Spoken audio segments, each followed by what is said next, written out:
The story of Jonah opens with the prophet being sent to the city of Nineveh by his God, Yahweh.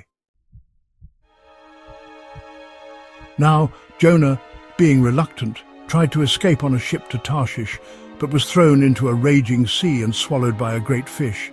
Then Jonah prayed to Yahweh his God from the stomach of the great fish and said, "I called out of my trouble and distress to the Lord, and he heard me.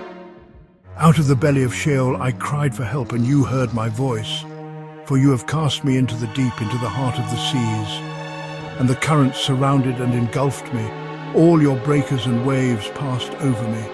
Then I said, I have been cast out of your sight. Nonetheless, I will look again toward your holy temple. The water surrounded me, even to my soul. The great deep engulfed me, and seaweed wrapped around my head. I descended to the very feet of the mountains. The earth with its bars closed behind me forever. Yet you have brought up my life from the pit, O Lord my God. When my soul was fainting within me, I remembered the Lord, and my prayer came to you, even into your holy temple. Those who regard and follow worthless idols forsake their own mercy. But I will sacrifice to you with the voice of thanksgiving. I will pay that which I have promised. Salvation is of the Lord. Now, after Jonah had prayed and repented, the Lord God commanded the fish, and it vomited Jonah up onto the dry land. Then Yahweh spoke to the prophet Jonah once more and said, "Arise, go to the great city of Nineveh, and declare the message which I have given you." So Jonah arose and went to Nineveh, according to the word of the Lord.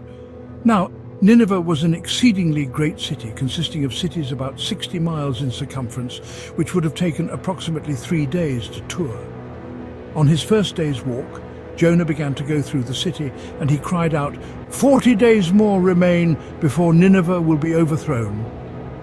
In response, the people of Nineveh believed God, proclaimed a fast, and put on sackcloth from the greatest even to the least of them.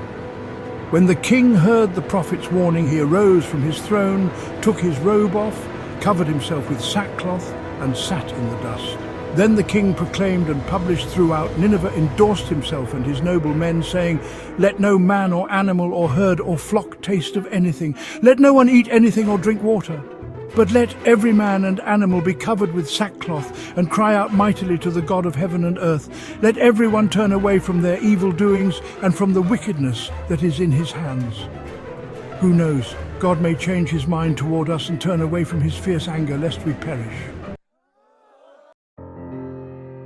Now, when the Lord God Almighty saw that they had repented of their evil ways, he relented concerning the disaster he thought of inflicting upon them, and he refrained from doing it.